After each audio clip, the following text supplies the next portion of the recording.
Bonjour, dans les 2 épisodes précédents, mon collègue Pavel vous a présenté cette table de fraisage, ses avantages, ce qu'elle peut faire et ce que l'on peut y réaliser. C'est souvent bien mieux que de travailler uniquement avec la défonceuse elle-même. Maintenant, c'est à moi de vous montrer comment monter la défonceuse sur la table de fraisage.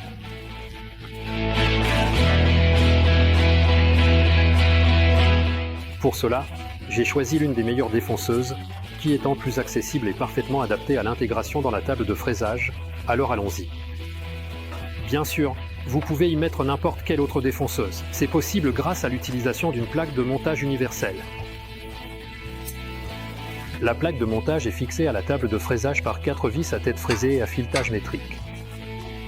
Après avoir dévissé toutes les vis, une plaque de montage comme celle-ci se détache du dessous de la table. C'est une tôle en acier massif d'une épaisseur de près de 3 mm. L'étape suivante consiste à démonter le joint en plastique de la plaque de base de la défonceuse, qui est fixée à nouveau par 4 vis à tête fraisée et à empreinte cruciforme PH2.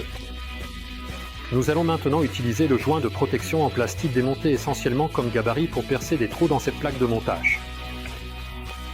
Cette défonceuse est assez spécifique car elle vient d'Australie, donc assurez-vous de garder les 4 vis qui ont un filetage différent de notre métrique habituelle. Vous devrez peut-être faire légèrement pivoter la base. Cela dépend aussi bien sûr de vous, dans quelle position vous souhaitez avoir la défonceuse sous la table de fraisage, afin que les différents contrôles de cette défonceuse soient le plus accessibles possible. Une fois que vous avez déterminé la position de la défonceuse par rapport à la plaque de montage, placez le joint de protection en plastique et marquez avec un poinçon aux endroits où seront les vis de fixation. Vous pouvez également transférer les trous du joint de protection en plastique sur la plaque de montage en les traçant. Je préfère utiliser un marqueur argenté au blanc qui se voit très bien sur la tôle noire. Il est ensuite un peu plus facile de viser le centre d'un petit cercle. Les vis de fixation ont un diamètre de 6 mm dans notre cas. Nous perçons des trous d'un diamètre d'au moins 6 mm, de préférence plus grand, au cas où nous ne réussirions pas à percer les trous complètement précisément, afin qu'il y ait un certain jeu. Enfin, pour les 4 trous, nous faisons un fraisage. Pour que les vis de fixation s'y insèrent parfaitement et que les têtes ne dépassent pas. Maintenant, nous passons au montage de la plaque de fixation sur la base de la défonceuse. Nous n'utiliserons plus le joint en plastique d'origine et nous mettrons directement la plaque de montage en métal. Nous allons le centrer de manière à ce qu'il s'adapte au trou d'origine et nous utiliserons, comme je l'ai déjà dit, les vis d'origine qui s'adapteront parfaitement au filetage de la base de la défonceuse. Vous regardez maintenant le mécanisme qui contrôle la montée de la défonceuse à l'aide d'une manivelle. Pour savoir où la manivelle elle-même mènera à l'emplacement de la base, il y a une rainure, et nous devrons également tailler la rainure correspondante dans la plaque de montage en acier.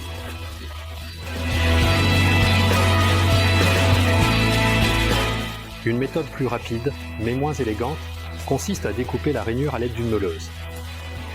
Nous n'avons plus rien qui nous empêche de placer la manivelle à sa place. En tournant la manivelle, le mécanisme de levage de la défonceuse se déplace. Nous avons la plaque de montage fixée sur la défonceuse, donc nous pouvons fixer la défonceuse à la table.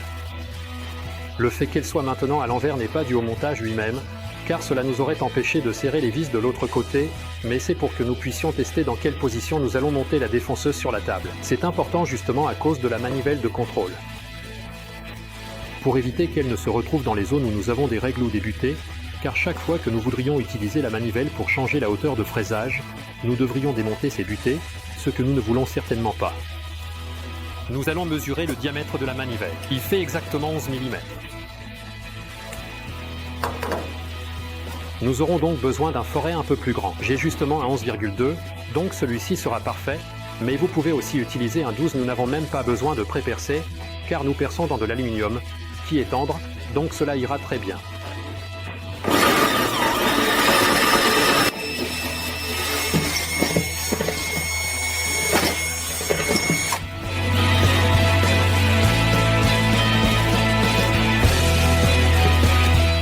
Et voici la finale. Nous allons monter la défonceuse sur la table.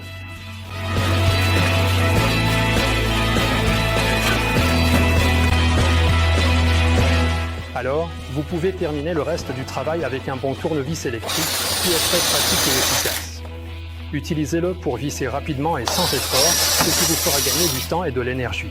Et si nous avons bien mesuré et percé avec précision, la manivelle devrait s'adapter parfaitement. Bingo!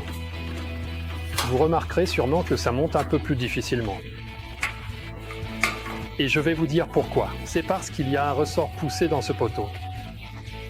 Il est même écrit directement sur la fraiseuse que si nous voulons l'utiliser sur la table de fraisage, il est bon de retirer ce ressort. Faites-le avec précaution, car elle est vraiment bien prétendue et va sauter comme un petit diable hors de sa boîte. Donc, retirez ce ressort lorsque vous utilisez la fraiseuse sur la table de fraisage. Cela vous facilitera beaucoup la manipulation vers le haut. Chaque rotation de la clé de 360 degrés signifie un levage de 1 mm. L'échelle sur cette molette est divisée en 10 segments, ce qui vous permet de déduire que vous pouvez lever ou abaisser la fraise avec une précision de 0,1 mm. La table de fraisage réservée a sa propre prise commutable, donc il suffit de brancher le câble de la fraiseuse supérieure dans l'une d'elles. Ensuite, vous pouvez allumer la fraiseuse avec l'interrupteur de sécurité principal.